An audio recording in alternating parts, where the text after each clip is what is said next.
ایک مومن کی زندگی میں اللہ تعالیٰ کی ذات اور وحدانیت پر کامل یقین ایک مرکزی نقطہ ہے۔ پھر اللہ تعالیٰ کی محبت ایک مومن کی روحانی غذا ہے، جس کے بغیر حقیقی زندگی کا تصور بھی نہیں کیا جا سکتا۔ خدا تعالیٰ کی محبت اور اس کا قرب پانے کا قطعی اور یقینی ذریعہ یہ ہے کہ مقدس وجود محمد عربی صلی اللہ علیہ وآلہ وسلم کی اتباع کی جائے، جس نے سب سے زیادہ خدا تعالیٰ سے محبت کی اور اعلیٰ ترین مقام قرب پایا۔ خدا تعالیٰ نے اس پیارے وجود کو ساری دنیا کے لیے اسوہ حسنہ اور قابل تقلید نمونہ قرار دیتے ہوئے قرآن مجید میں بیان فرمایا۔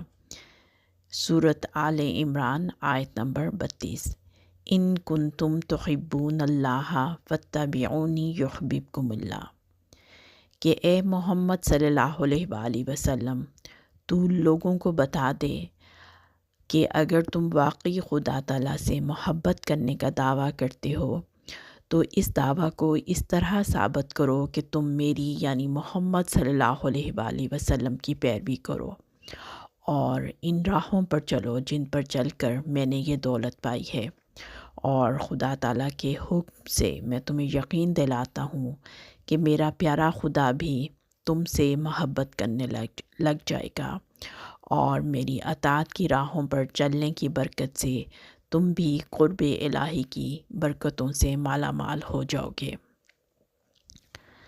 اللہ تعالیٰ کی محبت اور اس کے قرب کا ایک بہت اہم اور بنیادی ذریعہ محبت الہی کے حصول کی دعا کرنا ہے، جو ساری کامیابیوں کی جڑ ہے۔ باقی ذرائع کی کامیابی کا انحصار بھی اسی دعا پر ہے۔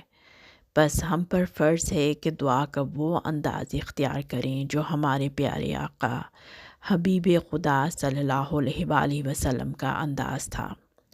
حدیث میں آتا ہے کہ ہمارے آقا محمد عربی صلی اللہ علیہ وآلہ وسلم اس طرح پر دعا کیا کرتے تھے کہ اے میرے خدا، مجھے اپنی محبت عطا فرما، اور جو تجھ سے محبت کرتے ہیں میرے دل میں ان کی محبت بھی ڈال دے، اور ان کاموں کی اور ان اعلیٰ درجہ کی اخلاق کی اور ان قربانیوں اور نیکیوں کی بھی میرے دل میں محبت ڈال دے جن سے تیری محبت پیدا ہوتی ہے، اور اے میرے رب، اپنی محبت میرے دل میں اس سے بھی زیادہ پیدا کر دے جتنی شدید گرمی کے موسم میں انسان کو ٹھنڈے پانی کی محبت ہوتی ہے۔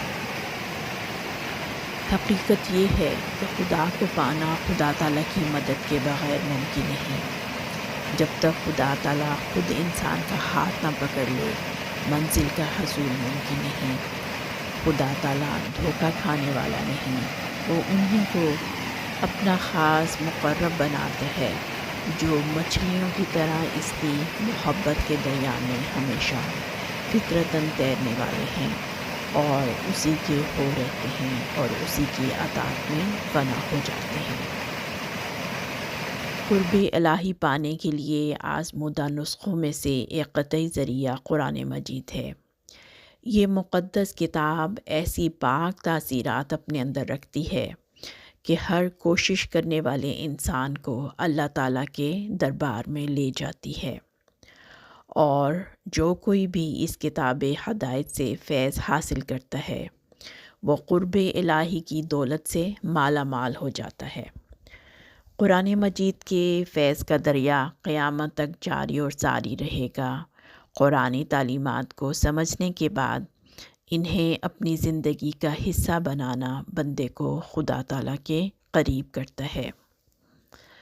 سورۃ البقرہ آیت نمبر 187 میں اللہ تعالیٰ فرماتا ہے، وَإِذَا سَأَلَكَ عِبَادِي عَنِّي فَإِنِّي قَرِيبٌ أُجِيبُ دَعْوَةَ الدَّاعِ إِذَا دَعَانِ فَلْيَسْتَجِیبُوا لِی وَلْیُؤْمِنُوا بِی لَعَلَّهُمْ یرشدون۔ اور جب میرے بندے تجھ سے میرے متعلق یعنی حضرت صلی اللہ علیہ وآلہ وسلم کو مخاطب کر کے خدا تعالیٰ فرماتا ہے کہ جب میرے بندے تجھ سے میرے متعلق سوال کریں تو یقیناً میں قریب ہوں، میں دعا کرنے والے کی دعا کا جواب دیتا ہوں جب وہ مجھے پکارتا ہے۔ بس چاہیے کہ وہ بھی میری بات پر لبیک کہیں اور مجھ پر ایمان لائیں تاکہ وہ ہدایت پائیں۔ غرض اس آیت کریمہ میں اللہ تعالیٰ نے قربت حاصل کرنے کے طریقے بتائے ہیں۔ نمبر 1 ہے اللہ تعالیٰ کے حضور دعا کریں۔ نمبر 2 ہے اللہ تعالیٰ کی بات کو غور سے سنیں، اس کو نظر انداز نہ کریں۔ اور تیسرے نمبر پہ ہے یقین کامل کے ساتھ اللہ تعالیٰ کو قبول کریں اور ایمان لائیں اور ایمان لائیں، جس کے نتیجے میں ہدایت حاصل ہوگی۔